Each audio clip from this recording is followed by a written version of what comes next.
Wondering what Web3 means? Listen to Ethereum's first marketer. In this chapter excerpted from her first published book Web3 Marketing, ConsenSys-alum Amanda Cassatt explores how the ideas driving crypto development are put out into the world. The building at 49 Bogart Street, steps away from the Morgan Avenue stop on the L train in Bushwick, Brooklyn, covered in graffiti and stickers like most of the neighborhood's other low, converted warehouses. When I joined in 2016, this was ConsenSys headquarters, a single room in a mostly residential building with no security desk or formal process for entry. The building's unassuming facade, seemingly worlds apart from the gleaming office towers across the river in Manhattan, would prove irresistible to nearly everyone profiling the company, even appearing as the lead image in a Bloomberg profile on the crypto world decamping to Brooklyn, NY. Amanda Cassatt is the founder and CEO of Serotonin, a Web3 marketing agency and product studio, and president of Mojito, an NFT commerce suite spun out of Serotonin. This chapter was excerpted from Web3 Marketing, a handbook for the next internet revolution published by Wiley. It was largely here that, as Chief Marketing Officer of ConsenSys from 2016 to 2019, I had a front row seat to witness the emergence of Web3 and an important responsibility to tell its story. Marketing wasn't a common skill set among the core of builders working on early Ethereum. When I first entered 49 Bogart, the environment was far more academic than commercial. Most of my colleagues were computer scientists, engineers, developers, and a few key business people. My new colleagues were some of the most brilliant people I'd ever met. Some had technical degrees from top universities, others were self-taught coders and hackers. My path to joining them wasn't an obvious one. After 4 years of college, during which I was relatively oblivious to the growing crypto movement, I had gone to work for Arianna Huffington at the Huffington Post. Huffington and her co-founders had pioneered a new, digitally native approach to producing and monetizing online content through advertising revenue. Instead of investing heavily in expensive investigative journalism reporters, though it would invest in this later, HuffPost's in-house writers would mostly summarize stories broken by other news outlets. They would hyperlink to the original sources and give them credit, but ultimately, if HuffPost created a more social media-friendly headline for the story and attached a more visually stimulating image to it that would appear on social media feeds, then it would draw as many if not more eyeballs from Facebook and Twitter to the story on its web domain than the original story, which it could monetize against advertising sales. With this model, called aggregation, they achieved higher return for lower upfront investment. At the time, there were few web-native media outlets. Print-based publications were just figuring out their digital strategies as they realized they could get wider distribution by publishing online and socializing content through Facebook and Twitter. The Drudge Report was probably one of the first web-native media outlets and likely the original inventor of the aggregation model, but it was HuffPost, coming only slightly later, that was able to achieve this model at scale. My first employer also innovated in the field of user-generated content with the HuffPost blogging platform. There was an air of exclusivity to being accepted to blog on the Huffington Post, and yet bloggers were not paid for their contributions, even if they achieved massive distribution. Bloggers willingly sign up for this deal, believing the platform would remunerate them with a different type of value, exposure. Appearing on HuffPost, the bloggers believed would help them build personal audiences among whom they could promote a business, advance a social cause, or achieve otherwise beneficial notoriety. Although the vast majority of blog posts were read by few, a small minority of blog posts would earn the most traffic of all the articles on the HuffPost website. With many bloggers on the platform and therefore many at-bats, a few blogs would produce extraordinary wins in terms of traffic, and the blog was nearly 100% monetizable upside with almost no upfront costs. This was perhaps the site's most efficient moneymaker. In 2012, when AOL bought the Huffington Post for $315 million in one of the first and still one of the largest digital media exits, unpaid bloggers brought a lawsuit against AOL demanding their share, arguing they had contributed a great deal of the value.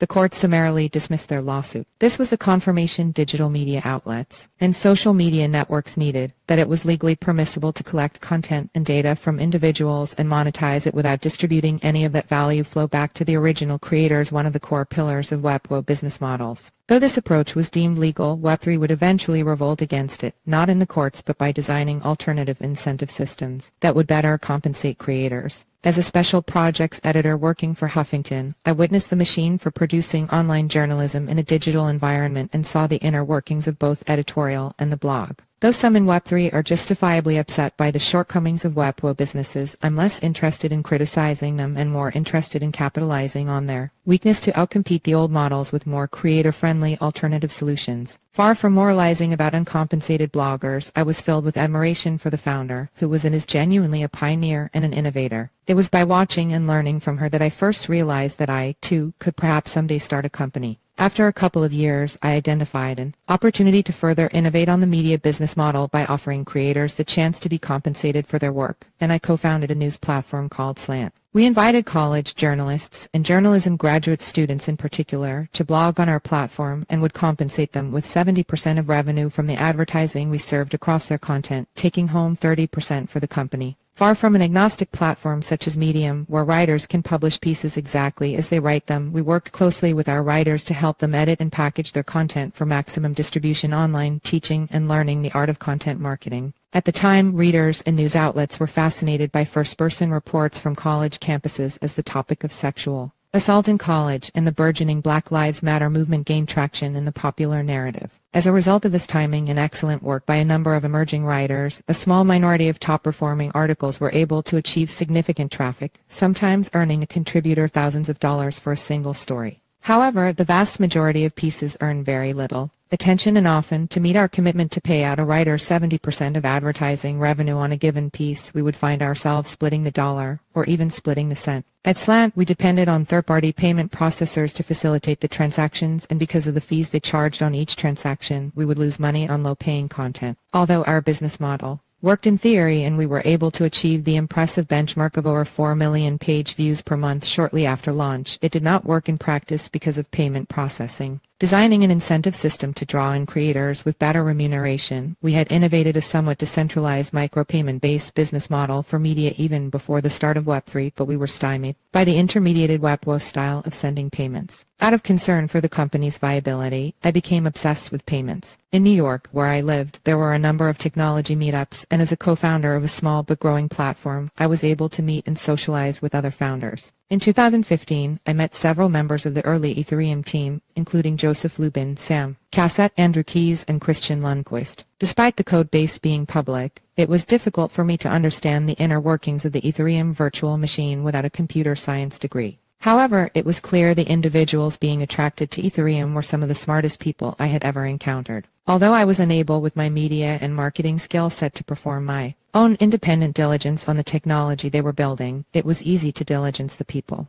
I recognized that they were brilliant. See also, what is Web3? Understanding what Web3 is and isn't/learn. Not only did Ethereum theoretically solve the problem I encountered in my small business, it also unlocked countless business models and modes of value creation that made logical sense but not practical sense, impeded by the limitations of Web 2. Wading through a sea of unfamiliar jargon, I was able to extract the idea that they were building what some called an Internet of Value that would evolve the Internet of Communications that WebOwn had built. Where WebOwn facilitated the global movement and exchange of information at a scale previously unimagined, Web3 had the potential to do the same for value. It should be noted value is not the same as money, though money is a common way value is expressed. At the time we referred to the movement as crypto, but occasionally would use the term Web3 to refer to the larger construct of a web where all kinds of value can be captured and interact frictionlessly beyond the financial use case of cryptocurrency or blockchain-based tokens such as Bitcoin, BTC, and Ether ETH. Crypto today can be considered a subcategory of Web3 focused on the financial use case. As my interest in crypto grew and the perils of media business models relying on advertising became even clearer, in summer 2016 I decided to exit my startup and join ConsenSys full-time as Chief Marketing Officer. There I would become the first Web3 marketer. Most were unfazed by ConsenSys making its first official marketing hire. They were focused on writing code, contributing to what they believed could become one of the most important undertakings in software history and likely their careers. The atmosphere was one of barely contained excitement. We knew we were onto something big. Others expressed concerns about ConsenSys starting to do marketing. The whole point of designing incentive-aligned economic models in Web3 was that they should be self-marketing. Plus, the concept of marketing had a veneer of inauthenticity, especially from its context in Web 2. The word reminded them of annoying ads on Facebook that no one clicks on, Instagram influencers hawking vitamin waters, exaggerated headlines, and articles about the Kardashians. To these thoughtful technologists, marketing seemed more like an evil than a good, the art of using simple and deceptive language to manipulate consumers into buying products they don't need. No one likes the feeling of being marketed to. Many are happy to pay subscription fees to avoid seeing advertisements. Software developers especially, who were the target users for many of the first Web3 tools such as MetaMask, Infura, and Truffle, particularly disdain ads. They would rather just inspect an open source code base themselves and draw their own conclusions. Web3-style marketing was culturally incongruous with this group of hackers and academics. At ConsenSys in 2016, our goal was to build the fundamental tools and dApps decentralized applications that would enable more developers to build using Ethereum. Making Ethereum easier to use would unlock the growth of the Ethereum ecosystem, enabling developers to innovate with the Web3 substrate and build any application they imagined. ConsenSys brought teams together under one roof with shared funding, legal and back-office infrastructure to help them get to market faster and more efficiently. Because these teams were housed in one incentive-aligned company, they could specialize to deliver the most critical applications rather than compete with each other to solve the same problems. It was a clever solution to avoid redundant work. Early ConsenSys was also fruitful ground for collaboration. There were relatively few decentralized blockchain technology experts in the world, and almost all of them worked at ConsenSys or the Ethereum Foundation. These experts often contributed wherever they were needed and would work on many different projects at once without official roles or titles, motivated by their desire to grow Ethereum. Thanks to its critical mass of talent, culture of cooperation, and an electric energy where anything felt possible, early ConsenSys was able to build foundational Ethereum standards, tools, and dApps, many of which are widely popular today. These include Truffle, the original development framework for building Ethereum applications, Infura, the Ethereum infrastructure developers use to deploy dApps, MetaMask, the widely used self-sovereign Web3 wallet, and contributing to the ERC20 token standard. ConsenSys brought together teams to build dApps on top of these core tools, aimed at a wide variety of use cases and industries. Among these were Ujo, a Web3 music dApp that would pioneer a novel use of NFTs and inspire others, Singular DTV, a platform to decentralize film and movie production, Gnosis, a prediction market platform whose contracts are now widely used in other dApps, and Grid Plus, a system that promised to make energy use cheaper and more efficient. Some of these projects would succeed, while others would disband and send their contributors to work elsewhere within the ConsenSys mesh, the name for the morphing collection of people and projects associated with the company. If the saying is true that 90% of startups fail, ConsenSys certainly achieved a far better than average track record. But the success of any individual project was only part of the point. My job as a marketer was to help these fledgling startups gain whatever traction they could, while also showcasing each startup as a possible use case for Ethereum. This would inspire others to build on Ethereum and drive ecosystem growth even when an individual startup failed by other metrics like user acquisition or volume. Obviously, we wanted all our projects to succeed, but our larger mandate was Ethereum. There was no template for marketing in Web3. As the first official marketing hire at ConsenSys, I learned quickly from my colleagues, especially the few who reacted strongly to the idea of ConsenSys starting a marketing department, that the Web3 approach wouldn't work. Luckily, I didn't have a traditional marketing background and wasn't set in my ways. I'd absorbed important lessons from my time at HuffPost and Slant about how content was distributed online and how that engine worked to capture attention, shape perception, and convert audiences to taking the actions that matter to a company. I was no stranger to social media and influencer marketing, and I recognized the importance of gathering people together for physical events. And perhaps most relevant, as a previous startup co-founder, I knew how to think about starting a business and shaping it over time to fit its customers' emerging preferences. What I didn't know was very much about Web3. It was immediately clear it would be impossible to design a formula for Web3 marketing without understanding the substrate that is Web3. I needed to get to know the product before I could sell it. I read everything I could get my hands on about Ethereum and lured my busy colleagues out to lunch or happy hour, where I would mine them for information. Reassured of my intention to market Ethereum thoughtfully, free from hype and clickbait, they were cautiously optimistic that my unusual skill set could be deployed to help Ethereum achieve its vision, and were mostly happy to spend time with me. But my goal was to commercialize Ethereum and bring Web3 to a retail audience. In my first interview with Joe Lubin, I told the Ethereum co-founder and ConsenSys founder and CEO point blank that I wanted to make Ethereum a household name like Starbucks and Major League Baseball. This was earth-shaking technology, not flying cars, but the most exciting thing I'd ever encountered in the world of bits. If we presented it the right way, everyone would care about it. The idea of commercializing Ethereum was controversial among the quiet academics and anti-establishment hackers of early ConsenSys, but Joe nonetheless offered me the position. After all, he had founded ConsenSys to grow Ethereum and bring it to more people. Despite the fact that I was only 25 years old, Joe gave me the benefit of the doubt. I was obviously passionate about Ethereum, and it wasn't like the world's best marketers were flocking to an obscure project whose only reputation was for being inscrutably complicated and getting hacked that one time. Hiring me was an experiment, and I think Joe was curious to see what, if anything, I could do. but I would be given no resources, no new hires, and no budget until I proved marketing mattered. I spotted the first opportunity to do so almost immediately thanks to Andrew Keyes, an early Ethereum evangelist and master salesman who was leading business development. Warm and gregarious, Andrew invited me out for dumplings in Shanghai, where we were attending the second annual DevCon, the yearly meeting of Ethereum developers and enthusiasts hosted by the Ethereum Foundation. Talking a mile a minute, Andrew effused about a project he and others were working on, launching the Enterprise Ethereum Alliance EA. Months previous, Andrew had cold called Microsoft to tell them about Ethereum. Two executives, Marley Gray and York Rhodes Roman III, had listened carefully. They were excited about its capabilities and curious to explore use cases for their business. Encouraged by the reception from Microsoft, Andrew worked tirelessly to rally the blue-chip companies that wanted to experiment with Ethereum. See also how are institutions and companies investing in crypto.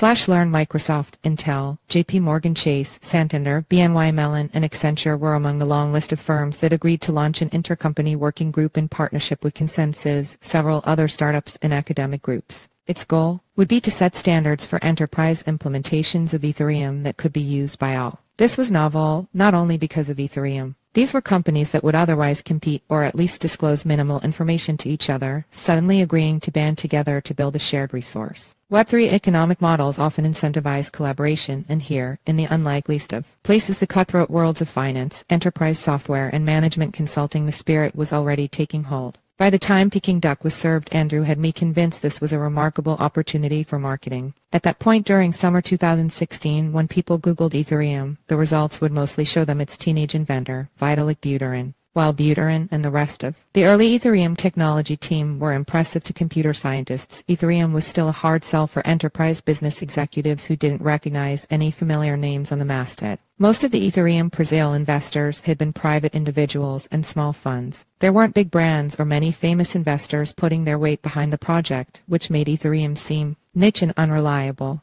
Blue-chip companies rigorously vet their choices of software and partnerships, and at the time, Ethereum had no third parties validating its merits that would appear trustworthy to decision-makers who, to make matters worse, inherently distrusted crypto. Ever since the Silk Road case, Bitcoin, the best-known blockchain network, had been associated with drugs and violence in the internet underworld. But Ethereum wasn't offering an easy way for dealers to sell pot. It was a new web architecture for creating an internet of value. If only a group of trustworthy companies endorsed the Ethereum blockchain, businesses of all sorts would recognize its advantages, overcome their skepticism and indifference, and join the movement. I would continue the conversation with Andrew and other colleagues over the coming months. We recognized this was an important chance to tell the story of Ethereum in the press, which could help reset the narrative that was established with the DAO hack. Serious companies needed reassurance that Ethereum was structurally sound and wouldn't be exploited again. With household name brands involved in the EA, we could tell the story of what Ethereum is and why people should care and have it featured prominently in every major media outlet. Millions would discover Ethereum for the first time in this new context. The New York Times, Wall Street Journal, Bloomberg, Reuters, and thousands of smaller outlets all published the story at the end of February 2017.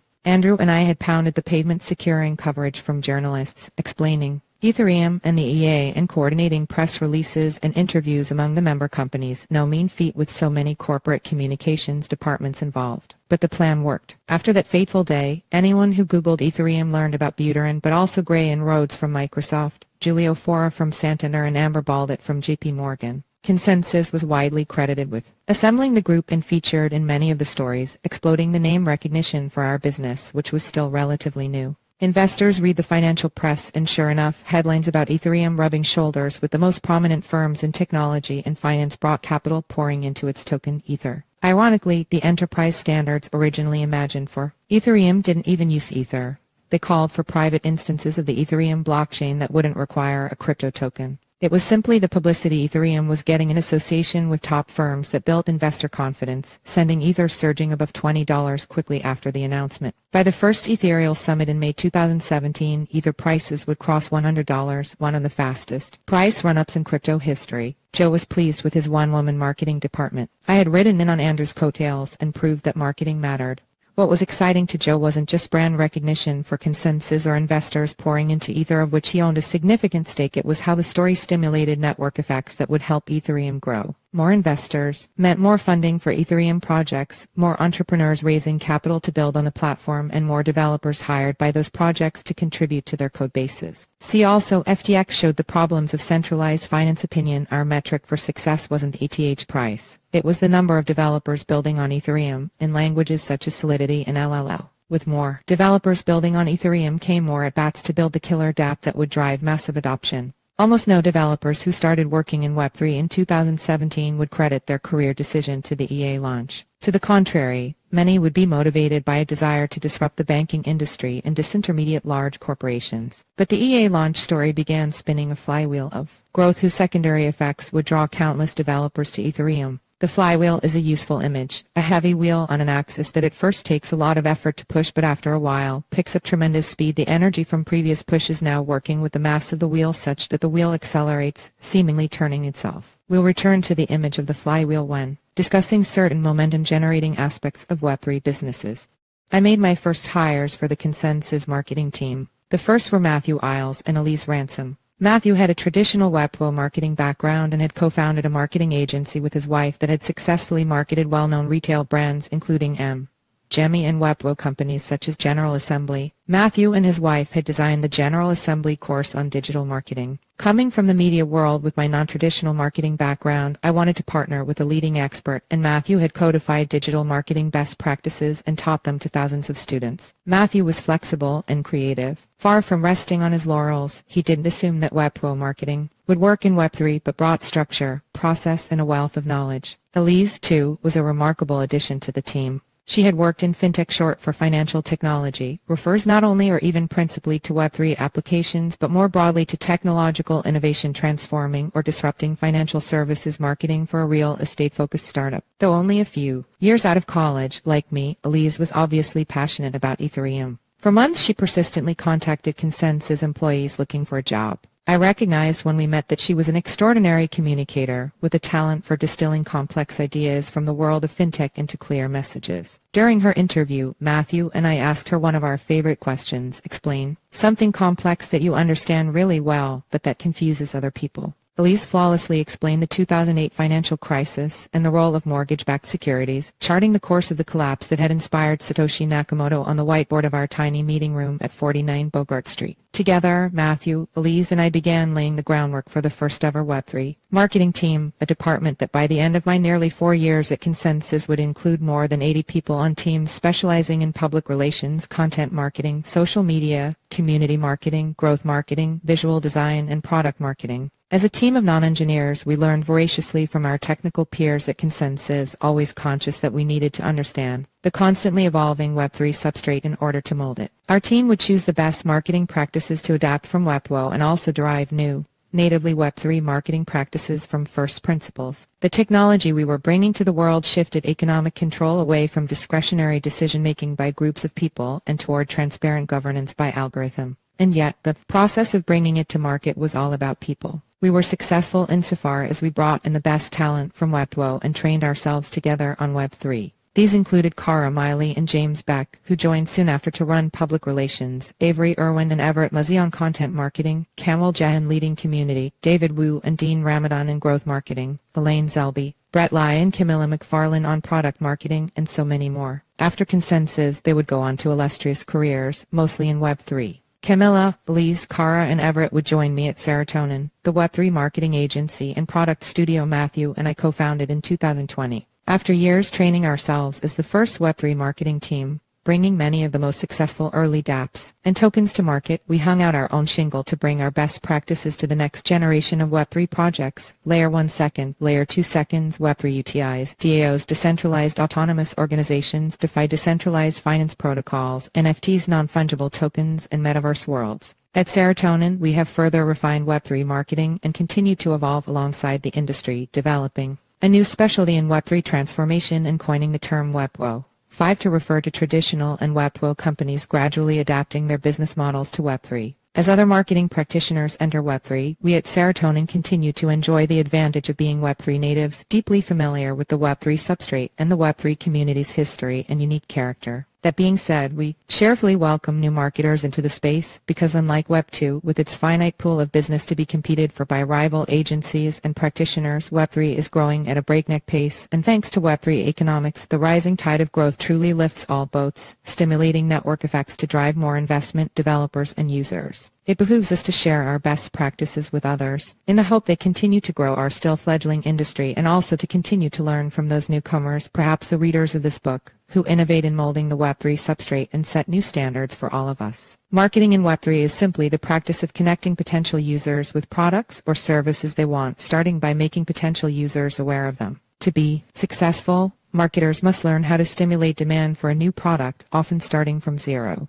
They must deeply understand their product as well as their target audience. This information enables them to construct a marketing funnel that takes potential users through the steps of discovery, engagement, use, and retention. In many cases, a Web3 marketer seeks to convert new potential users from discovery into engagement with an invitation to join a community. Community in Web3 usually refers to an incentive-aligned group of people, typically gathered on a communications channel such as Discord or Telegram. This group often includes the team working on the project, investors who hold tokens or equity in the project, and users of the dApp or protocol. These categories blend fluidly. For example, a user in the community might contribute to the project's open source code base and receive financial rewards for doing so. Members of the full-time team may come to see this contributor as a regular teammate. A token or equity holder in the community might start using the product, and a user could decide to invest. Communities typically share sets of values and interests beyond the mission of the project. A vibrant community can look like a digital social club where members work and play together. See also how to use a DAO to build a Web3 community. Opinion for a marketer. Communities offer a pool of potential users to continuously re-engage and convert to using new products and features. Ultimately, though, as a community grows, the distinction between the role of the hired marketer and the community member with a marketing skill set can vanish. Just as projects invite their developer communities to contribute to code, they can recruit and reward members with marketing skill sets for contributing to community moderation, content creation, visual design, social media management, hosting IRL and real-life meetups or events, and ambassador or referral programs. It's efficient for Web3 projects to implement high-quality incentive systems to draw out talent from their communities. Correctly designed, these systems lead to more and better ideation and execution with fewer employees and less back-office overhead, while remunerating contributors with valuable rewards. Web3 projects can eventually become self-governing and self-marketing. With a sufficiently strong